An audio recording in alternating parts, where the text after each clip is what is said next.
ನಮಸ್ಕಾರ. ಟಾಪ್ 10 ನ್ಯೂಸ್ಗೆ ಸ್ವಾಗತ. ನಾನು ರಾಮ್ ಬಡ್ಗೇರ್. ನೀಟ್ ಪರೀಕ್ಷೆ ರದ್ದುಗೊಳಿಸುವ ಮಹತ್ವದ ನಿರ್ಣಯವನ್ನ ವಿಧಾನಸಭೆ ಮತ್ತು ವಿಧಾನ ಪರಿಷತ್ತಿನಲ್ಲಿ ಇವತ್ತು ಅಂಗೀಕರಿಸಲಾಯಿತು. ಕೇಂದ್ರದ ನೀಟ್ ಪರೀಕ್ಷೆಯನ್ನ ರದ್ದುಗೊಳಿಸುವ ಸಂಬಂಧ ವೈದ್ಯಕೀಯ ಶಿಕ್ಷಣ ಸಚಿವ ಡಾಕ್ಟರ್ ಶರಣ್ ಪ್ರಕಾಶ್ ಪಾಟೀಲ್ ವಿಧಾನಸಭೆಯಲ್ಲಿ ಮಸೂದೆ ಮಂಡಿಸಿದ್ರು. ಡಿಸಿಎಂ ಡಿಕೆ ಶಿವಕುಮಾರ್ ವಿಧಾನ ಪರಿಷತ್ನಲ್ಲಿ ಮಂಡಿಸಿದ್ರು. ವಿಧಾನಸಭೆ ಮತ್ತು ಪರಿಷತ್ತು ಎರಡರಲ್ಲೂ ಮಸೂದೆಯನ್ನ ಅಂಗೀಕರಿಸಲಾಯಿತು. ನೀಟ್ ಪರೀಕ್ಷಾ ವ್ಯವಸ್ಥೆಯಿಂದ ಕರ್ನಾಟಕದ ಗ್ರಾಮೀಣ ಭಾಗದ ಬಡ ಮಕ್ಕಳಿಗೆ ಹಿನ್ನಡೆಯಾಗುತ್ತಿದೆ. ವೈದ್ಯಕೀಯ ಶಿಕ್ಷಣಗಳ ಅವಕಾಶಗಳ ಮೇಲೆ ಹೊಡೆತ ಬೀಳುತ್ತಿದೆ. ರಾಜ್ಯದ ವೈದ್ಯಕೀಯ ಕಾಲೇಜುಗಳ ಹಕ್ಕುಗಳನ್ನು ಕೇಂದ್ರದ ನೀಟ್ ಪರೀಕ್ಷಾ ವ್ಯವಸ್ಥೆ ಕಸಿದುಕೊಳ್ಳುತ್ತಿದೆ. ವಿದ್ಯಾರ್ಥಿಗಳಿಗೆ ಪ್ರವೇಶ ನೀಡುವ ರಾಜ್ಯ ಸರ್ಕಾರದ ಹಕ್ಕನ್ನ ಕೇಂದ್ರ ಕಸಿದುಕೊಳ್ಳುತ್ತಿದೆ. ಹೀಗಾಗಿ ನೀಟ್ ಪರೀಕ್ಷಾ ವ್ಯವಸ್ಥೆ ರದ್ದುಪಡಿಸಬೇಕು ಅಂತ ಆಗ್ರಹಿಸಿದ್ರು. ನೀಟ್ ಪರೀಕ್ಷೆಯಲ್ಲಿ ಪದೇ ಪದೇ ನಡೆಯುತ್ತಿರುವ ಅಕ್ರಮಗಳನ್ನು ಪರಿಗಣಿಸಿ ಕೇಂದ್ರ ಸರ್ಕಾರವು ಅಗತ್ಯ ತಿದ್ದುಪಡಿಗಳನ್ನು ಮಾಡಬೇಕು. ರಾಷ್ಟ್ರೀಯ ವೈದ್ಯಕೀಯ ಆಯೋಗದ ಕಾಯ್ದೆ 2019 ಇದರಿಂದ ರಾಷ್ಟ್ರೀಯ ಮಟ್ಟದಲ್ಲಿ ನೀಟ್ ವ್ಯವಸ್ಥೆಯನ್ನ ಕೈಬಿಡಲಾಗಿದೆ ಅಂತ ನಿರ್ಣಯವನ್ನ ಓದಿ ಅಂಗೀಕಾರ ಮಾಡಲಾಯಿತು. ಕೇಂದ್ರ ಸರ್ಕಾರವು ರಾಜ್ಯಕ್ಕೆ ಪರೀಕ್ಷೆಯಿಂದ ವಿನಾಯಿತಿ ನೀಡಬೇಕು ಮತ್ತು ಸಿಇಟಿ ಆಧಾರದ ಮೇಲೆ ವೈದ್ಯಕೀಯ ಪ್ರವೇಶವನ್ನು ಒದಗಿಸಬೇಕು ಅಂತ ಕರ್ನಾಟಕ ವಿಧಾನ ಪರಿಷತ್ತು ಸರ್ವಾನುಮತದಿಂದ ಅಂಗೀಕರಿಸಿದೆ. ಇದರೊಂದಿಗೆ ತಮಿಳುನಾಡು, ಪಶ್ಚಿಮ ಬಂಗಾಳ ನಂತರ ನೀಟ್ ಪರೀಕ್ಷೆ ರದ್ದುಪಡಿಸಿದ ಮೂರನೇ ರಾಜ್ಯ ಕರ್ನಾಟಕವಾಗಿದೆ. ಈಗಾಗಲೇ ನಾವು ವಿಧಾನಸಭೆಯಲ್ಲಿ ಮತ್ತು ವಿಧಾನ ಪರಿಷತ್ನಲ್ಲಿ ನೀಟ್ ವಿರುದ್ಧ ನಿರ್ಣಯವನ್ನು ಮಂಡಿಸಿ ಅದನ್ನು ಸರ್ವಾನುಮತ ಅಂಗೀಕಾರವನ್ನು ಪಡೆದಿದ್ದೇವೆ. ಇದರ ಉದ್ದೇಶ ಇಷ್ಟೇ, ನಾವೇನು ಕೇಳಿದ್ದೀವಿ ನಿರ್ಣಯದಲ್ಲಿ ಅಂತಂದರೆ, ಕೇಂದ್ರ ಸರ್ಕಾರ ಏನು ನೀಟ್ ಎಕ್ಸಾಮನ್ನು ಕಂಡಕ್ಟ್ ಮಾಡ್ತಾ ಇತ್ತು, ಇದರಿಂದ ನಮ್ಮ ವಿದ್ಯಾರ್ಥಿಗಳಿಗೆ, ವಿಶೇಷವಾಗಿ ಗ್ರಾಮೀಣ ಪ್ರದೇಶ ವಿದ್ಯಾರ್ಥಿಗಳಿಗೆ ಅದು ಪ್ರತಿಕೂಲವಾಗಿರ್ತಕ್ಕಂಥ ಒಂದು ವ್ಯವಸ್ಥೆ ಇತ್ತು. ಅದರಿಂದ ಗ್ರಾಮೀಣ ಪ್ರದೇಶದ ವಿದ್ಯಾರ್ಥಿಗಳಿಗೆ ತೊಂದರೆ ಆಗ್ತಾ ಇದೆ ಅಂತಕ್ಕಂಥದ್ದು ಇದನ್ನು ಮನಗಂಡು ನಾವೇನು ಹೇಳಿದ್ದೀವಿ ಅಂದರೆ, ಹಿಂದೆ ನಮ್ಮ ಕರ್ನಾಟಕ ರಾಜ್ಯದ ತನ್ನದೇ ಆಗಿರ್ತಕ್ಕಂಥ ಒಂದು ಇತಿಹಾಸ ಇದೆ. ಅದು CET ಪರೀಕ್ಷೆ ಭಾಳ ಪಾರದರ್ಶಕವಾಗಿ ಅದನ್ನು ನಾವು ಮಾಡ್ತಕ್ಕಂಥ ನಮ್ಮ ಒಂದು ಟ್ರ್ಯಾಕ್ ರೆಕಾರ್ಡ್ ಇದೆ. ಹಾಗಾಗಿ ನಾವು ಏನು ಹೇಳಿದ್ದೀವಿ ಅಂದರೆ, ಕೇಂದ್ರ ಸರ್ಕಾರ NMC ಆ್ಯಕ್ಟನ್ನು ತಿದ್ದುಪಡಿಯನ್ನು ತಂದು ರಾಜ್ಯ ಸರ್ಕಾರಗಳಿಗೆ ಎಕ್ಸಾಮ್ ಕಂಡಕ್ಟ್ ಮಾಡೋದಕ್ಕೆ ಅವಕಾಶ ಮಾಡಿಕೊಡ್ಬೇಕು ಅಂತಕ್ಕಂಥದ್ದು ನಾವು ನಿರ್ಣಯವನ್ನು ಮಂಡಿಸಿದ್ದೇವೆ. ಮೂಡ ಹಗರಣದ ಗದ್ದಲದ ನಡುವೆಯೇ ವಿಧಾನಸಭೆಯಲ್ಲಿ ಒಟ್ಟು 9 ವಿಧೇಯಕಗಳನ್ನು ಮಂಡಿಸಲಾಗಿದೆ. ಇದರಲ್ಲಿ 8,573 ಕೋಟಿ ರೂಪಾಯಿಗಳ ಪೂರಕ ಅಂದಾಜುಗಳ ಧನ ವಿನಿಯೋಗ ವಿಧೇಯಕ ಸೇರಿ 3 ವಿಧೇಯಕಗಳಿಗೆ ಅಂಗೀಕಾರ ಪಡೆಯಲಾಗಿದೆ. ಒಟ್ಟು 9 ವಿಧೇಯಕ ಮಂಡಿಸಿದ್ದು, ಈ ಪೈಕಿ 3 ಪರ್ಯಾಲೋಚನೆಗೆ ಪರಿಗಣಿಸಲಾಯಿತು. ಮೂಡ ಗದ್ದಲದ ನಡುವೆ ನೀರಾವರಿ ಕಾಲುವೆಗಳಿಂದ ಅಕ್ರಮವಾಗಿ ನೀರು ಎತ್ತೋದನ್ನ ತಡೆಯಲು ಹಾಗೂ ಕಾಲುವೆಗಳ ಕೊನೆ ಭಾಗದ ರೈತರಿಗೂ ನೀರು ತಲುಪಿಸಲು ಅನುಕೂಲವಾಗುವಂತೆ ರೂಪಿಸಿರುವ ಕರ್ನಾಟಕ ನೀರಾವರಿ ತಿದ್ದುಪಡಿ ವಿಧೇಯಕ 2024 ಹಾಗೂ ಕರ್ನಾಟಕ ಸರಕು ಮತ್ತು ಸೇವೆಗಳ ತೆರಿಗೆ ತಿದ್ದುಪಡಿ ವಿಧೇಯಕ 2024ಕ್ಕೂ ಅನುಮೋದನೆ ನೀಡಲಾಯಿತು. ಪೂರಕ ಅಂದಾಜಿನಲ್ಲಿ ರಾಜ್ಯದ ವಿವಿಧ ಮಠಗಳು ಹಾಗೂ ದೇವಾಲಯಗಳಿಗೆ ನೀಡಲು 85 ಕೋಟಿ ರೂಪಾಯಿಗಳಷ್ಟು ಮುಖ್ಯಮಂತ್ರಿಗಳ ವಿಶೇಷ ಅನುದಾನ ಒದಗಿಸುವುದು ಸೇರಿ ಕಂದಾಯ ಇಲಾಖೆಗೆ 6,993 ಕೋಟಿ ರೂಪಾಯಿಗಳ ಬೇಡಿಕೆಗೆ ಸದನದ ಒಪ್ಪಿಗೆ ಪಡೆಯಲಾಯಿತು. ನಗರಾಭಿವೃದ್ಧಿ ಇಲಾಖೆಯ 200 ಕೋಟಿ ರೂಪಾಯಿ, ಲೋಕೋಪಯೋಗಿ ಇಲಾಖೆಯ 250 ಕೋಟಿ ರೂಪಾಯಿ, ಕಾನೂನು ಇಲಾಖೆಯ 161 ಕೋಟಿ ರೂಪಾಯಿ, ಗ್ರಾಮೀಣಾಭಿವೃದ್ಧಿ ಮತ್ತು ಪಂಚಾಯತ್ ರಾಜ್ ಇಲಾಖೆಯ 450 ಕೋಟಿ ರೂಪಾಯಿ ಸೇರಿ ಒಟ್ಟು 28 ಇಲಾಖೆಗಳಿಗೆ ಸಂಬಂಧಿಸಿದ ಬೇಡಿಕೆಗಳ ಮೇಲಿನ ಪೂರಕ ಅಂದಾಜುಗಳಿಗೂ ಅಂಗೀಕಾರ ಸಿಕ್ಕಿದೆ. ಜೊತೆಗೆ ವೈದ್ಯರು ಸೇರಿದಂತೆ ವೈದ್ಯಕೀಯ ಸಿಬ್ಬಂದಿಗಳಿಗೆ ರಕ್ಷಣೆ ಒದಗಿಸುವ ಹಾಗೂ ಹಲ್ಲೆ, ನಿಂದನೆ ಮಾಡುವವರಿಗೆ ಜಾಮೀನು ರಹಿತ ಪ್ರಕರಣ ದಾಖಲಿಸಲು ಅವಕಾಶ ನೀಡುವ ಕರ್ನಾಟಕ ವೈದ್ಯಕೀಯ ನೋಂದಣಿ ಮತ್ತು ಇತರ ಕೆಲವು ಕಾನೂನು ತಿದ್ದುಪಡಿ ವಿಧೇಯಕ 2024 ವಿಧೇಯಕವನ್ನು ಮಂಡನೆ ಮಾಡಲಾಯಿತು.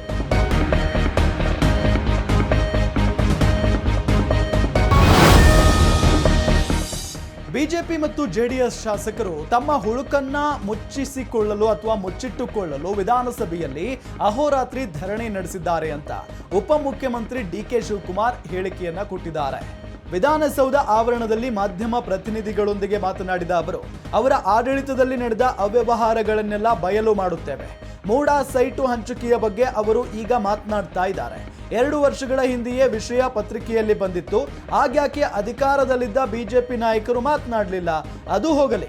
ಅಧಿವೇಶನ ಶುರುವಾಗಿ 10 ದಿನಗಳ ನಂತರ ಯಾಕೆ ಅವರು ಮೂಡ ವಿಚಾರವನ್ನ ಪ್ರಸ್ತಾಪಿಸುತ್ತಿದ್ದಾರೆ ಅಂತ ಶಿವಕುಮಾರ್ ಪ್ರಶ್ನೆ ಮಾಡಿದ್ರು. ಅಷ್ಟಕ್ಕೂ ಸಿದ್ದರಾಮಯ್ಯ ಅವರಿಂದ ಅಕ್ರಮ ಎಲ್ಲಿ ನಡೆದಿದೆ? ಅವರು ಖರೀದಿಸಿದ ಜಮೀನನ್ನ ಮೂಡ ಸ್ವಾಧೀನ ಮಾಡಿಕೊಂಡಿದೆ ಮತ್ತು ಬದಲಿ ಸೈಟುಗಳನ್ನ ಅವರಿಗೆ ನೀಡಿದೆ. ಆಗ ಅಧಿಕಾರದಲ್ಲಿ ಬಿಜೆಪಿ ಸರ್ಕಾರವೇ ಇತ್ತಲ್ಲ. ಬಿಜೆಪಿಯ ಅವ್ಯವಹಾರಗಳ ಪಿತಾಮಹ ಅಂತ ಶಿವಕುಮಾರ್ ವಾಗ್ದಾಳಿ ನಡೆಸಿದ್ರು. ಬಿಜೆಪಿಯವರ ಪಾದಯಾತ್ರೆ ವಿಚಾರವಾಗಿ ಮಾತನಾಡಿ ಮೈಸೂರಿಗೆ ಮಾತ್ರವಲ್ಲ ಡೆಲ್ಲಿ ಗಂಟ ಬೇಕಾದರೂ ಪಾದಯಾತ್ರೆ ಹೋಗ್ಲಿ ಅಂತ ಹೇಳಿದ್ರು. ಅವರು ಯಾಕೆ ಹಗರಣಗಳನ್ನು ದಾಖಲೆ ಮಾಡ್ತಾ ಇದ್ದಾರೆ, ಇದನ್ನು ರಾತ್ರಿ ಮಾಡ್ತಾ ಇದ್ದಾರೆ ಅಂದರೆ, ನಾವು ಅವರ ಕಾಲದಲ್ಲಿ ಏನೇನು ಮಾಡಿದ್ರು ಅದೆಲ್ಲ ಮುಖ್ಯಮಂತ್ರಿಗಳು ಬಿಚ್ಚಿಟ್ರು. ಮುಖ್ಯಮಂತ್ರಿಗಳಿಗೆ ಉತ್ತರ ಕೊಡೋಕ್ಕೆ ಅವ್ರು ಬಿಡಲಿಲ್ಲ. ನಾವು ಚರ್ಚೆ ಮಾಡೋಕ್ಕೆ ಒಂದು ಅವಕಾಶ ಮಾಡಿಕೊಟ್ಟಿದ್ದೋ, ಚರ್ಚೆ ಮಾಡೋಣ, ಉತ್ತರ ಕೊಡೋಣ ಅಂತೇಳಿ. ಅವ್ರು ಏನೇನು ಬೇಕೋ ಹೇಳಿದ್ರು, ನಾವು ಹೇಳೋಕ್ಕೆ ಅವರು ಬಿಡಲಿಲ್ಲ. ಅದಕ್ಕೆ ನಾವು ಅವರ ರಿಟರ್ನ್ ಸ್ಟೇಟ್ಮೆಂಟು ಮತ್ತು ಮುಖ್ಯಮಂತ್ರಿಗಳು ಎಲ್ಲ ವಿಚಾರಗಳು ಕೂಡ ಅವರ ಕಾಲದ ಏನೇನು ಆಗಿದೆ ಅವೆಲ್ಲ ಬಚ್ಚಿಟ್ಟಿದ್ರು. ಯಾವ ಹಗರಣನೂ ಮಾಡಿಲ್ಲ. ಅದಕ್ಕೆಲ್ಲ ತನಿಖೆ ಆದೇಶ ಮಾಡ್ದೋ. ಅದಕ್ಕೆ ಇಂಥ ದೊಡ್ಡ ಹಗರಣಗಳು ನಮ್ಮ ಕಾಲದಲ್ಲಿ ನಿಜ. ಅವನು ಯಾರೋ 89 ಕೋಟಿ ರೂಪಾಯಿ ಟ್ರಾನ್ಸ್ಫರ್ ಮಾಡಿದ್ದಾರೆ. ಅಧಿಕಾರಿ ಉಪ್ಪಿಂದ ನೀರು ಕುಡಿತಾನೆ, ಏನು ಕಾನೂನು ಕ್ರಮ ಕೈಗೊಳ್ಳಬೇಕೋ ನಾವು ತೆಗೆದುಕೊಳ್ತಾ ಇದ್ವಿ. ನಮ್ಮದೇನು ಅಭ್ಯಂತರ ಏನಿಲ್ಲ. ಸೊ ಅವ್ರದ್ದೆಲ್ಲ ಇತ್ತಲ್ಲ, ಅದನ್ನು ಮುಚ್ಚಕ್ಕೋಸ್ಕರ ನಮ್ಮದೆಲ್ಲ ಈಚೆ ಬಂದ್ಬಿಡ್ತದೆ ಅಂಥೇಳಿ ಇವತ್ತು ಮಾಡ್ತಾಯಿದ್ದಾರೆ. ಈಗಾಯಿತು, ನಾವು ಹೇಳಿದ್ವಿ, ಈಗ ಸೈಟದ ವಿಚಾರ ಕೂತವ್ರೆ. ನಾವು ಅವ್ರ ಕಾಲದೆಲ್ಲ ಸೇರಿ ತೆಗಿತಾ ಇದ್ದೀವಿ. ಹೋಗಿ ಅವ್ರು ಏನಿದೆ ಅವ್ರದ್ದು ಎನ್ಕ್ವೈರಿ, ನಾವು ಕಮಿಷನ್ ಎನ್ಕ್ವೈರಿ ಆರ್ಡರ್ ಮಾಡಿದ್ದಾರೆ ಮುಖ್ಯಮಂತ್ರಿಗಳು. ಅರ್ಥ ಆಯ್ತಾ? ಮುಖ್ಯಮಂತ್ರಿಗಳು ಕಮಿಷನ್ ಎನ್ಕ್ವೈರಿ ಆರ್ಡರ್ ಮಾಡಿದ್ದಾರೆ. ಹೋಗಿ ಎಲ್ಲ ಕೊಡಲಿ ಅವ್ರ ಮುಂದೆ. ಮುಖ್ಯಮಂತ್ರಿ ಏನಿದೆ, ಏನು ಅವ್ರ ಜಮೀನು ಇದ್ದಿದ್ದು ನಿಜ ತಾನೆ, ತೊಗೊಂಡಿದ್ದು ನಿಜ ತಾನೆ, ಅವರು ಎನ್ಕರೇಜ್ ಮಾಡ್ಕೊಂಡಿದ್ದು ನಿಜ ತಾನೆ. ಅದಕ್ಕೆ BD ಅವರು ಮೂಡವರು ಕಾರ್ಪೊರೇಷನ್ ಕೊಟ್ಟವ್ರೆ. ಏನು ಅವ್ಯವಹಾರ ಏನಾಗಿದೆ, ಅವ್ಯವಹಾರ ಮಾಡಿರೋದೆಲ್ಲ ಅವ್ರ ಕಾಲದಲ್ಲಿ. ಅವರೇ ಇದಕ್ಕೆ ಪಿತಾಮಹ. ಅದು ಕಂಪ್ಲೀಟಾಗಿ ಎನ್ಕ್ವೈರಿ ಆಗಲಿ, ಅವರು ಕೊಡಲಿ. ಅದಕ್ಕೋಸ್ಕರ ಈಗ ಸುಮ್ಮನೆ ಅದನ್ನು ಮುಚ್ಚಕ್ಕೆ ಇದನ್ನು ಸ್ಟಾರ್ಟಿಂಗ್ ಫಸ್ಟ್ ಡೇನೇ ತೆಗಿಬೇಕಾಯ್ತು ಇದನ್ನು ಅಂಥವ್ರು. ಫಸ್ಟ್ ಡೇ ಯಾಕೆ ತೆಗಿಲಿಲ್ಲ ಇವರು? ಇದು 2 ವರ್ಷದಿಂದನೇ ಪೇಪರ್ಲಿ ಬಂದಿತ್ತು. ಈ ಎಲ್ಲ ವಿಚಾರ 2 ವರ್ಷದಿಂದನೇ BJP ಕಾಲದಲ್ಲಿ ಇಂಥ ಕೊಟ್ಟಿದ್ದಾರೆ ಅಂತ. ಅವತ್ತಿಂದನೇ ಮಾತಾಡ್ಬೋದಾಯ್ತಲ್ಲ. ಒಂದಿನ ಅದ್ರ ಬಗ್ಗೆ ಒಂದು ಸ್ಟೇಟ್ಮೆಂಟ್ ಮಾಡಲಿಲ್ಲ. ಎಲ್ಲ ಇವರೇ ಸೈಟ್ಗಳು ಹಂಚ್ಕೊಂಡಿರೋರೆಲ್ಲ ಪಟ್ಟಿನ ಬಿಡುಗಡೆ ಮಾಡ್ತೀವಿ. ವಿಧಾನಸೌಧದ ಆವರಣದಲ್ಲಿ ಮಾಧ್ಯಮ ಪ್ರತಿನಿಧಿಗಳೊಂದಿಗೆ ಮಾತನಾಡಿದ ಗ್ರಾಮೀಣ ಅಭಿವೃದ್ಧಿ ಸಚಿವ ಪ್ರಿಯಾಂಕ್ ಖರ್ಗೆ, ಅಹೋರಾತ್ರಿ ಧರಣಿ ನಡೆಸಿರುವ ಬಿಜೆಪಿ ಮತ್ತು ಜೆಡಿಎಸ್ ನಾಯಕರು ಯಾವುದೇ ದಾಖಲೆಗಳಿಲ್ಲದೆ ಸರ್ಕಾರದ ವಿರುದ್ಧ ಆರೋಪ ಮಾಡುತ್ತಿದ್ದಾರೆ. ದಾಖಲೆಗಳಿದ್ದರೆ ಆಯೋಗಕ್ಕೆ ನೀಡಲಿ, ಪತ್ರಿಕೆಗಳಲ್ಲಿ ಬಂದಿದ್ದನ್ನೇ ಸದನದಲ್ಲಿ ಹೇಳುತ್ತಿದ್ದಾರೆ ಅಂತ ಹೇಳಿದ್ರು. ಕಾರ್ಯಕಲಾಪದ ಪಟ್ಟಿಯಲ್ಲಿ ಅಸಲಿಗೆ ದೇವರಾಜ್ ಅರಸು ಟರ್ಮಿನಲ್, ಪ್ರಜ್ವಲ್ ರೇವಣ್ಣ, ಇಡಿ ಬಂಧನಗಳು, ಅನುದಾನ ಹಂಚಿಕೆಯಲ್ಲಿ ಕೇಂದ್ರದಿಂದ ರಾಜ್ಯಕ್ಕೆ ಆಗಿರುವ ಅನ್ಯಾಯ, ಅತಿವೃಷ್ಟಿ ಮೊದಲಾದ ವಿಷಯಗಳ ಮೇಲೆ ಚರ್ಚೆ ನಡೆಯಬೇಕಿತ್ತು. ಆದರೆ ಅದ್ಯಾವುದಕ್ಕೂ ವಿರೋಧ ಪಕ್ಷದ ನಾಯಕರು ಅವಕಾಶ ಮಾಡಿಕೊಡಲಿಲ್ಲ. ಹಗರಣದಲ್ಲಿ ಸಿಕ್ಕಿ ಜೈಲಿಗೆ ಹೋದ ತಮ್ಮ ಪರಿಷತ್ತು ಸದಸ್ಯನ ಬಗ್ಗೆ ಅವರು ಮಾತನಾಡಲ್ಲ. MLCಯ ಮಗನೊಬ್ಬ ಬೋವಿ ಸಮಾಜದ ಹಗರಣದಲ್ಲಿ ಆರೋಪಿಯಾಗಿರುವ BS ಯಡಿಯೂರಪ್ಪ ವಿರುದ್ಧ ದಾಖಲಾಗಿರುವ ಪೋಕ್ಸೋ ಕೇಸ್ ಬಗ್ಗೆ ಮಾತನಾಡಲ್ಲ. ಅವರಿಗೆ ಕೇವಲ ಸರ್ಕಾರದ ವಿರುದ್ಧ ದೋಷಾರೋಪಣೆ ಮಾಡೋದು ಬೇಕಿದೆ ಅಂತ ಸಚಿವ ಖರ್ಗೆ ಹೇಳಿದ್ರು. ಮೈಸೂರಿಗೆ ಬಿಜೆಪಿ ಪಾದಯಾತ್ರೆ ಬಗ್ಗೆ ಮಾತನಾಡಿದ ಪ್ರಿಯಾಂಕ್ ಖರ್ಗೆ, ವೆದರ್ ಚೆನ್ನಾಗಿದೆ, ಪಾದಯಾತ್ರೆ ಮಾಡಲಿ ಬಿಡಿ ಅಂತ ವ್ಯಂಗ್ಯವಾಗಿ ಉತ್ತರ ಕೊಟ್ಟರು. ಹೋಗಲಿ, ಆದರೆ ಪಬ್ಲಿಕ್ಕಿಗೆ ದಾಖಲೆಗಳನ್ನು ಕೊಟ್ಟು ಮಾತನಾಡಿದ್ರೆ ಬೆಟರು. ಚೆನ್ನಾಗಿದೆ ವೆದರ್ ಕೂಡ ನಡೀಲಿಕ್ಕೆ, ಹೋಗಲಿ, ತೊಂದರೆ ಇಲ್ಲ. ಆದರೆ ಯಾವ ದಾಖಲೆ ಇರಲಾರ್ದೆ ಇವತ್ತು ನಾವು ಚರ್ಚೆ ಮಾಡ್ತೀವಿ ಅಂತ ಹೇಳಿದ್ರೆ ನಾವು ಏನು ಮಾಡೋಕ್ಕಾಗ್ತದೆ? ಈಗಾಗಲೇ ನೀವು ಬಿಸ್ನೆಸ್ ಲಿಸ್ಟಿಂಗನ್ನು ನೋಡಿದ್ರೆ first Devaraj Urs truck terminal ಇತ್ತು, ಪ್ರಜ್ವಲ್ ರೇವಣ್ಣ ಅದು ಇಶ್ಯೂವನ್ನು ಚರ್ಚೆ ಮಾಡೋದಿತ್ತು, ಅತಿವೃಷ್ಟಿ ಬಗ್ಗೆ ಇತ್ತು, ಮತ್ತು ನಿಮ್ಮ ಇ ಡಿ ಅರೆಸ್ಟ್ಗಳ ಬಗ್ಗೆ ಇತ್ತು. ಇವೆಲ್ಲನೂ ಕೂಡ ಚರ್ಚೆ ಮಾಡೋದು ಬಿಟ್ಟು, ಇಲ್ಲ ನಮಗೆ ಇವು 4 ಚರ್ಚೆ ಆಗೋದು ಬೇಡ, ಇದೇ ಚರ್ಚೆ ಆಗಬೇಕು ಅಂತ ಇವತ್ತು ಹಠ ಹಿಡ್ದಿದ್ದಾರಲ್ಲ. ಯಾವುದಾದ್ರೂ ದಾಖಲೆ ನಿಮ್ಮ ಮುಂದೆ ಏನೋ ಕೊಟ್ಟಿದ್ದೀರಾ ಹೇಳಿ? ನೀವು ಟಿ ವಿನಲ್ಲಿ ತೋರಿಸ್ತಾ ಇರೋದೇ ಬಂದು ಅಲ್ಲಿ ಪ್ರಚಾರ ಮಾಡ್ತಾ ಇರೋದು, ಪತ್ರಿಕೆಗಳಲ್ಲಿ ಬಂದಿರೋದೇ ಅಲ್ಲಿ ಪ್ರಚಾರ ಮಾಡ್ತಾ ಇರೋದು. ಕೊಡಲಿ, ಏನೇನು ಪತ್ರಿಕೆನಲ್ಲಿ ಬಂದಿದೆ, ನಿಮ್ಮ ಮುಖಾಂತರ ಬಂದಿದೆ, ಅದಕ್ಕೆ ಸೂಕ್ತವಾದಂಥ ದಾಖಲೆಗಳು ಕೊಡಲಿ. ಇನ್ವೆಸ್ಟಿಗೇಷನ್ ನಡೀತಾ ಇದೆಯಲ್ಲ, ಅಲ್ಲೇ ಕೊಡ್ಬೋದಲ್ಲ, ಯಾರು ಬೇಡ ಅಂದಿದ್ದಾರೆ? ಆದರೆ ಇವತ್ತು ಅತಿವೃಷ್ಟಿ ಬಗ್ಗೆ ಚರ್ಚೆ ಮಾಡಲಿಕ್ಕೆ ರೆಡಿ ಇಲ್ಲ. ಕೇಂದ್ರ ಸರ್ಕಾರದಿಂದ ಏನು ನಮಗೆ ಬಜೆಟ್ನಲ್ಲಿ ಅನ್ಯಾಯ ಆಗಿದೆ ಅದ್ರ ಬಗ್ಗೆ ಚರ್ಚೆ ಮಾಡಲಿಕ್ಕೆ ತಯಾರಿಲ್ಲ. ಅವ್ರ ಹಗರಣಗಳು ಯಾವುದು, ದೇವರಾಜ್ ಅರಸ್ ಟ್ರಕ್ ಟರ್ಮಿನಲಲ್ಲಿ ಯಾರಿರ ಒಂದು BJP MLC ಇವತ್ತು ಜೈಲಿಗೆ ಹೋಗಿ ಬಂದಿದ್ದಾರೆ. ಗೋವಿ ಅಭಿವೃದ್ಧಿ ನಿಗಮದಲ್ಲಿ A1 BJP MLC ಅವರ ಮಗ ಇದ್ದಾನೆ, ಅದ್ರ ಬಗ್ಗೆ ಚರ್ಚೆ ಮಾಡೋಕ್ಕೆ ರೆಡಿ ಇಲ್ಲ. ಯಡಿಯೂರಪ್ಪ ಅವರ ಪಾಕ್ಸ್ಕೋ ಕೇಸ್ ಚರ್ಚೆ ಮಾಡೋಕ್ಕೆ ರೆಡಿ ಇಲ್ಲ. ಇವೆಲ್ಲನೂ ಈ JDS BJP ಅವರವರ ಹಗರಣಗಳನ್ನು ಮುಚ್ಚಾಕ್ಲಿಕ್ಕೆ ಇವತ್ತು ಚರ್ಚೆ ಬಿಡ್ತಾ ಇಲ್ಲ ಅಷ್ಟೇ. ನಾವು ಚರ್ಚೆಗೆ ತಯಾರಿದ್ದೀವಿ. ಸ್ಪೀಕರ್ ಅವರು ರೂಲಿಂಗ್ ಕೊಟ್ಟಿದ್ದಾರೆ ಯಾಕೆ ಇದು ಆಗೋದಿಲ್ಲ ಅಂತ. ಅವರಿದ್ದಾಗ ಆ ರೂಲ್ಗಳೆಲ್ಲ ಅಪ್ಲೈ ಆಗುತ್ತೆ, ನಾವು ಬಂದಾಗ ಆ ರೂಲ್ಗಳಿಗೆಲ್ಲ ಗಾಳಿಗೆ ತೂರಿ ಇವ್ರ ಪ್ರಕಾರ ನಡ್ಕೋಬೇಕು. ಅವ್ರು ಹಾಕಿರೋ ತಾಳಕ್ಕೆ ನಾವು ಕುಡಿಯೋಕ್ಕಾಗೋದಿಲ್ಲ. ಚಿತ್ರದುರ್ಗದ ರೇಣುಕಾಸ್ವಾಮಿ ಕೊಲೆ ಪ್ರಕರಣದಲ್ಲಿ ದರ್ಶನ್ ಜೈಲು ಪಾಲಾಗಿದ್ದಾರೆ. ಮನೆ ಊಟ, ಹಾಸಿಗೆ, ಬಟ್ಟೆ ಕೋರಿ ಸಲ್ಲಿಸಿದ್ದ ಅರ್ಜಿಯನ್ನ 24ನೇ ACMM ಕೋರ್ಟ್ ಗುರುವಾರ ವಜಾಗೊಳಿಸಿದೆ. ಈಗ ದರ್ಶನ್ ಅವರಿಗೆ ಜೈಲಿನ ಊಟವೇ ಗತಿಯಾಗಿದೆ. ಜೈಲೂಟದಿಂದ ಅಜೀರ್ಣ, ಅತಿಸಾರ ಆಗಿದೆ. ಇದರಿಂದ ದೇಹದ ತೂಕ ಕಡಿಮೆಯಾಗುತ್ತಿದೆ ಎಂಬ ಕಾರಣ ನೀಡಿ ಮನೆಯ ಊಟ ತರಿಸಲು ಅನುಮತಿ ಕೋರಿ ದರ್ಶನ್ ಅವರು ಸಲ್ಲಿಸಿದ್ದ ಅರ್ಜಿ ವಿಚಾರಣೆ ನಡೆಸಿದ ನ್ಯಾಯಾಧೀಶ ವಿಶ್ವನಾಥ್ C. ಗೌಡರ್ ಅವರು ಕೊಲೆ ಆರೋಪಿಗಳಿಗೆ ಮನೆಯ ಊಟ, ಬಟ್ಟೆ, ಹಾಸಿಗೆ ಪಡೆಯಲು ಅವಕಾಶವಿಲ್ಲ. ಜೈಲು ನಿಯಮಾವಳಿ 728ರಲ್ಲಿ ಮನೆಯ ಊಟ, ಬಟ್ಟೆ, ಹಾಸಿಗೆ ಪಡೆಯಲು ಅವಕಾಶ ಇಲ್ಲ ಅಂತ ಅರ್ಜಿಯನ್ನ ವಜಾಗೊಳಿಸಿದ್ದಾರೆ. ಜೈಲೂಟದಿಂದ ದರ್ಶನ್ಗೆ ಯಾವುದೇ ಸಮಸ್ಯೆ ಆಗಿಲ್ಲ. ಶೂಟಿಂಗ್ ವೇಳೆ ಆದ ಗಾಯದ ನೋವಿನ ಬಗ್ಗೆ ಮಾತ್ರ ವೈದ್ಯರು ಸಲಹೆ ನೀಡಿದ್ದಾರೆ. ಜೈಲಿನ ನಿಯಮಾವಳಿಯಲ್ಲಿ ಮನೆಯೂಟಕ್ಕೆ ಅವಕಾಶ ಇಲ್ಲ ಅಂತ ಪೊಲೀಸರ ಪರ ವಿಶೇಷ ಅಭಿಯೋಜಕರು ಆಕ್ಷೇಪಣೆ ಸಲ್ಲಿಸಿದ್ರು. ಇನ್ನು ಈಗಾಗಲೇ ಮನೆ ಊಟಕ್ಕಾಗಿ ದರ್ಶನ್ ಪರ ವಕೀಲರು ಹೈಕೋರ್ಟ್ಗೆ ಸಲ್ಲಿಸಿದ ಅರ್ಜಿ ವಿಚಾರಣೆ ಜುಲೈ 29ಕ್ಕೆ ನಡೆಯಲಿದೆ.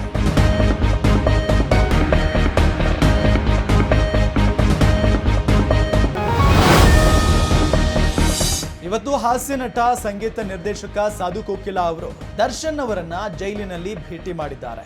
ಕಳೆದ ಮಂಗಳವಾರ ನಟ ದರ್ಶನ್ ಭೇಟಿಗೆ ಬಂದು ವಾಪಸ್ ತೆರಳಿದ್ದ ಸಾಧು ಕೋಕಿಲ ಇವತ್ತು ಮೆಜೆಸ್ಟಿಕ್ ಸಿನಿಮಾ ನಿರ್ಮಾಪಕ ರಾಮಮೂರ್ತಿ, ಇತರೆ ಸ್ನೇಹಿತರೊಂದಿಗೆ ದರ್ಶನ್ ಭೇಟಿ ಮಾಡಿ ಸಂತಸ ವ್ಯಕ್ತಪಡಿಸಿದ್ರು. ಇದೇ ವೇಳೆ ಮಾಧ್ಯಮಗಳೊಂದಿಗೆ ಮಾತನಾಡಿದ ಸಾಧು ಕೋಕಿಲ, ವಾರಕ್ಕೆ 2 ಎಂಟ್ರಿಗೆ ಅವಕಾಶ ಹಿನ್ನೆಲೆ ಕಳೆದ ವಾರ ದರ್ಶನ್ ಭೇಟಿ ಮಾಡದೆ ವಾಪಸ್ ಹೋಗಿದ್ದೆ. ಇಂದು ಎಲ್ಲಾ ಸ್ನೇಹಿತರು ನಟ ದರ್ಶನ್ ಭೇಟಿ ಮಾಡಿದ್ವಿ. ದರ್ಶನ್ ಬುಕ್ಸ್ ಓದಿಕೊಂಡು ಕೂಲ್ ಆಗಿ ಆರಾಮಾಗಿದ್ದಾರೆ. ಅವರನ್ನ ನೋಡಿ ನಮಗೂ ನೆಮ್ಮದಿ ಸಿಕ್ತು ಅಂತ ಹೇಳಿದ್ರು. ಮೊದಲನೇ ಸಿನಿಮಾ ಮೆಜೆಸ್ಟಿಕ್ನಿಂದ ನಾನು ದರ್ಶನ್ ಸ್ನೇಹಿತರು. ದರ್ಶನ್ ಏನು ಅಂತ ನನಗೆ ಚೆನ್ನಾಗಿ ಗೊತ್ತು. ಒಬ್ಬ ಬ್ರದರ್ ಆಗಿ ನಟ ದರ್ಶನ್ ನೋಡ್ಲಿಕ್ಕೆ ಬಂದಿದ್ದೇನೆ. ಜ್ವರ ಬಂದಿದ್ದ ದರ್ಶನ್ ಸದ್ಯ ಆರೋಗ್ಯವಾಗಿದ್ದು ನಾನು ಕಾನೂನು ರೀತಿಯಲ್ಲಿ ದರ್ಶನ್ಗೆ ಚಿಕಿತ್ಸೆ ಮತ್ತು ಇತರೆ ವ್ಯವಸ್ಥೆ ಕಲ್ಪಿಸಿದ್ದಾರೆ ಅಂತ ಸಾಧು ಕೋಕಿಲ ತಿಳಿಸಿದ್ದಾರೆ. ಬುಧವಾರ ಮಂಗಳವಾರ ಭೇಟಿ ಮಾಡೋಕ್ಕೆ ಆಗಿರಲಿಲ್ಲ.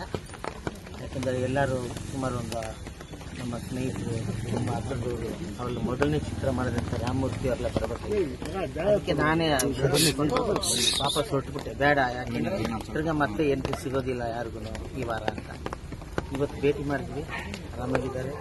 ಬುಕ್ಸ್ ಓದ್ಕೊಂಡು ಕೂಲಾಗಿ ಆರಾಮಾಗಿ ಕರ್ಕೊಂಡು ಹೋಗಿದ್ದಾರೆ. ನಮಗೆ ನೋಡಿ ನಮಗೂ ಒಂದು ಸ್ವಲ್ಪ ನೆಮ್ಮದಿ ಸಿಕ್ತು. ಯಾಕೆಂದರೆ ಮೆಜೆಸ್ಟಿಕ್ ಸಿನಿಮಾ ಮೊದಲನೇ ಸಿನಿಮಾಯಿಂದ ನಾನು ಜೊತೆಯಲ್ಲಿ ಸುಮಾರು ಸಿನಿಮಾಗಳಿಗೆ ಮ್ಯೂಸಿಕ್ ಮಾಡಿರೋದು.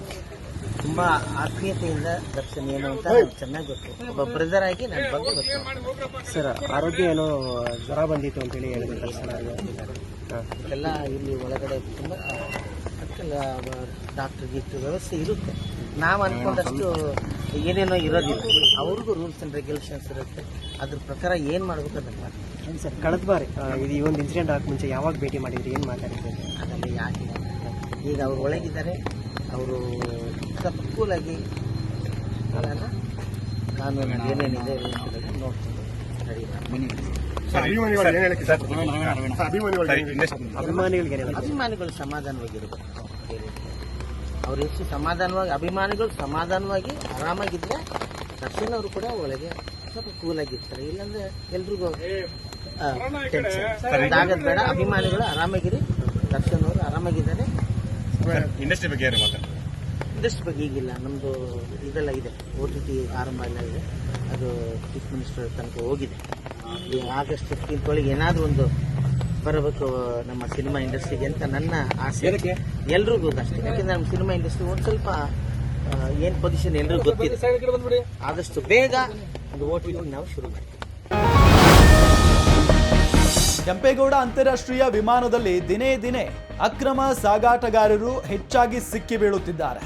ನಿನ್ನೆಯಷ್ಟೇ ದುಬೈಯಿಂದ ಬಂದ ವ್ಯಕ್ತಿಯೊಬ್ಬರ ಬ್ಯಾಗ್ನಲ್ಲಿ ಬರೋಬ್ಬರಿ 40 ಐಫೋನ್ ಹಾಗೂ 5 ಆಪಲ್ ವಾಚ್ಗಳು ಕಂಡುಬಂದು ಅದನ್ನು ಕಸ್ಟಮ್ಸ್ ಅಧಿಕಾರಿಗಳು ವಶಕ್ಕೆ ಪಡೆದುಕೊಂಡಿರುವುದು ವರದಿಯಾಗಿತ್ತು.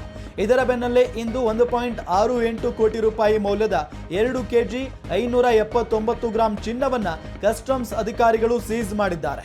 ಚಿನ್ನ ಸಾಗಿಸುತ್ತಿದ್ದ ಮುರ್ತಾಜಿಮ್ ಶೇಖ್ ಮೊಹಮ್ಮದ್ ಇಮ್ರಾನ್ ಎಂಬುವವರನ್ನ ವಶಕ್ಕೆ ಪಡೆಯಲಾಗಿದೆ. ಆರೋಪಿಗಳು ದುಬೈನಿಂದ ಬೆಂಗಳೂರಿಗೆ EK564 ವಿಮಾನದಲ್ಲಿ ಬಂದಿದ್ರು. ದುಬೈನಿಂದ ಬಟ್ಟೆಗಳಲ್ಲಿ ಮರೆಮಾಚಿ ಚಿನ್ನ ತಂದಿದ್ರು. ಸದ್ಯ ಇಬ್ಬರನ್ನು ಕಸ್ಟಮ್ಸ್ ಅಧಿಕಾರಿಗಳು ವಶಕ್ಕೆ ಪಡೆದು ವಿಚಾರಣೆ ನಡೆಸಿದ್ದಾರೆ.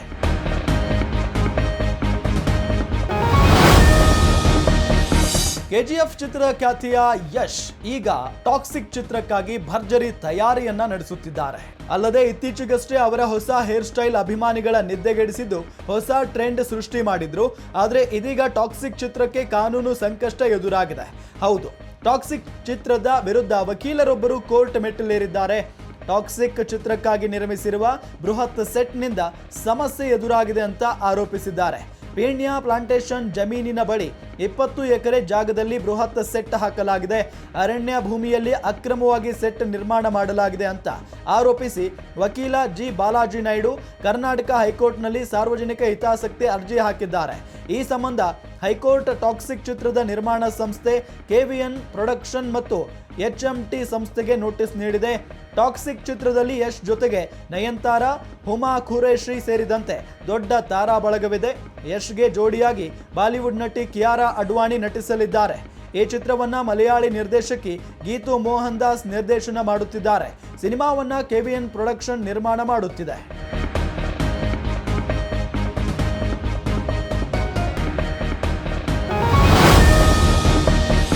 ಅಬಕಾರಿ ಹಗರಣಕ್ಕೆ ಸಂಬಂಧಪಟ್ಟಂತೆ ದೆಹಲಿ ಮುಖ್ಯಮಂತ್ರಿ ಅರವಿಂದ್ ಕೇಜ್ರಿವಾಲ್ ಅವರಿಗೆ ಸಂಕಷ್ಟ ಇನ್ನೂ ಕಂಟಿನ್ಯೂ ಆಗಿದೆ.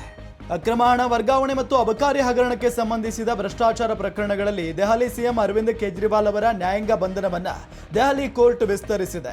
ಅಕ್ರಮ ಹಣ ವರ್ಗಾವಣೆ ಪ್ರಕರಣದಲ್ಲಿ ವಿಶೇಷ ನ್ಯಾಯಾಧೀಶ ಕಾವೇರಿ ಬವೇಜಾ ಅವರು ಜಾರಿ ನಿರ್ದೇಶನಾಲಯದಿಂದ ತನಿಖೆ ಎದುರಿಸುತ್ತಿರುವ ಕೇಜ್ರಿವಾಲ್ ಅವರ ಕಸ್ಟಡಿಯನ್ನ ಜುಲೈ 31ರವರೆಗೆ ವಿಸ್ತರಿಸಿದ್ರೆ, ಸಿಬಿಐ ಸಲ್ಲಿಸಿದ ಭ್ರಷ್ಟಾಚಾರ ಪ್ರಕರಣದಲ್ಲಿ ಅವರ ನ್ಯಾಯಾಂಗ ಬಂಧನವನ್ನ ಆಗಸ್ಟ್ 8ರವರೆಗೆ ವಿಸ್ತರಣೆ ಮಾಡಲಾಗಿದೆ. ಅಕ್ರಮ ಹಣ ವರ್ಗಾವಣೆ ಪ್ರಕರಣದಲ್ಲಿ ಆಪ್ ನಾಯಕ ಮತ್ತು ದೆಹಲಿಯ ಮಾಜಿ DCM ಮನೀಶ್ ಸಿಸೋಡಿಯಾ, ಭಾರತ್ ರಾಷ್ಟ್ರ ಸಮಿತಿ ನಾಯಕಿ ಕೆ ಕವಿತಾ ಮತ್ತು ಇತರ ಆರೋಪಿಗಳ ನ್ಯಾಯಾಂಗ ಬಂಧನವನ್ನ ನ್ಯಾಯಾಧೀಶರು ಜುಲೈ 31ರವರೆಗೆ ವಿಸ್ತರಣೆ ಮಾಡಿದ್ರು. ಆರೋಪಿಗಳನ್ನ ವಿಡಿಯೋ ಕಾನ್ಫರೆನ್ಸ್ ಮುಖೇನ ವಿಚಾರಣೆಗೆ ನ್ಯಾಯಾಲಯಕ್ಕೆ ಹಾಜರುಪಡಿಸಲಾಯಿತು. ಇಡಿ ಪ್ರಕರಣದಲ್ಲಿ ಕೇಜ್ರಿವಾಲ್ಗೆ ಈ ಹಿಂದೆ ಸುಪ್ರೀಂ ಕೋರ್ಟ್ ಮಧ್ಯಂತರ ಜಾಮೀನು ನೀಡಿತ್ತು. ಆದರೆ ಪ್ರಕರಣದಲ್ಲಿ ಜಾಮೀನು ಬಾಂಡ್ ಸಲ್ಲಿಸದ ಕಾರಣ ಅವರನ್ನ ತಿಹಾರ್ ಜೈಲಿನಲ್ಲಿ ಇರಿಸಲಾಗಿದೆ.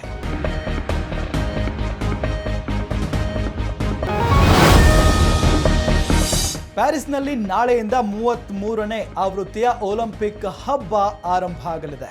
ಅದಕ್ಕೂ ಮೊದಲೇ ಇಂದಿನಿಂದ ಕೆಲವು ಸ್ಪರ್ಧೆಗಳು ಆರಂಭ ಆಗಿವೆ. ಇದರಲ್ಲಿ ಮೊದಲಿಗೆ ನಡೆದ ಅರ್ಹತಾ ರ್ಯಾಂಕಿಂಗ್ ಸುತ್ತಿನಲ್ಲಿ ಭಾರತದ ಮಹಿಳಾ ಆರ್ಚರಿ ತಂಡ 4ನೇ ಸ್ಥಾನ ಪಡೆದುಕೊಂಡಿದೆ. ಇದರೊಂದಿಗೆ ತಂಡ ಕ್ವಾರ್ಟರ್ ಫೈನಲ್ಗೆ ಅರ್ಹತೆ ಪಡೆದುಕೊಂಡಿದೆ. ಭಾರತದ ಮಹಿಳಾ ಮತ್ತು ಪುರುಷರ ಎರಡೂ ತಂಡಗಳು ಆರ್ಚರಿಯಲ್ಲಿ ಭಾಗವಹಿಸುತ್ತಿವೆ. ಕ್ವಾರ್ಟರ್ ಫೈನಲ್ ಸುತ್ತಿಗೆ ಭಾರತ ಮಾತ್ರವಲ್ಲದೆ ದಕ್ಷಿಣ ಕೊರಿಯಾ, ಚೀನಾ ಮತ್ತು ಮೆಕ್ಸಿಕೋ ತಂಡಗಳು ಅರ್ಹತೆ ಪಡೆದುಕೊಂಡಿವೆ. ಅರ್ಹತಾ ರ್ಯಾಂಕಿಂಗ್ ಸುತ್ತಿನಲ್ಲಿ ಭಾರತದ ದೀಪಿಕಾ ಕುಮಾರಿ, ಅಂಕಿತಾ ಭಕತ್, ಭಜನ್ ಕೌರ್ ಉತ್ತಮ ಪ್ರದರ್ಶನವನ್ನ ನೀಡಿದ್ರು. ಇದರಲ್ಲಿ 666 ವೈಯಕ್ತಿಕ ಸ್ಕೋರ್ ಕಲೆ ಹಾಕಿದ ಅಂಕಿತಾ ಭಕತ್ 11ನೇ ಸ್ಥಾನ ಪಡೆದರೆ, ಭಜನ್ ಕೌರ್ 659 ವೈಯಕ್ತಿಕ ಸ್ಕೋರ್ ಮತ್ತು ದೀಪಿಕಾ ಕುಮಾರಿ 558 ವೈಯಕ್ತಿಕ ಸ್ಕೋರ್ ಕಲೆ ಹಾಕುವುದರೊಂದಿಗೆ ಕ್ರಮವಾಗಿ 22 ಮತ್ತು 23ನೇ ಸ್ಥಾನವನ್ನ ಪಡೆದುಕೊಂಡಿದ್ದಾರೆ. ಈ ಮುಖೇನ ಭಾರತದ ಒಟ್ಟು ಸ್ಕೋರ್ 1983 ಆಗಿದ್ದು ಭಾರತ ಮಹಿಳಾ ತಂಡ 4ನೇ ಸ್ಥಾನದಲ್ಲಿ ನಿಂತಿದೆ. ಇದೀಗ ಕ್ವಾರ್ಟರ್ ಫೈನಲ್ ಸುತ್ತಿನಲ್ಲಿ ಭಾರತ ಮಹಿಳಾ ತಂಡವು ಜುಲೈ 28ರಂದು ಫ್ರಾನ್ಸ್ ಅಥವಾ ನೆದರ್ಲೆಂಡ್ಸ್ ತಂಡವನ್ನ ಎದುರಿಸಲಿದೆ. ಇದಾಗಿತ್ತು ಇವತ್ತಿನ ಟಾಪ್ 10 ನ್ಯೂಸ್. ನೋಡ್ತಾ ಇರಿ ಗ್ಯಾರಂಟಿ ನ್ಯೂಸ್, ಸುದ್ದಿ ಖಚಿತ, ನ್ಯಾಯ ನಿಶ್ಚಿತ.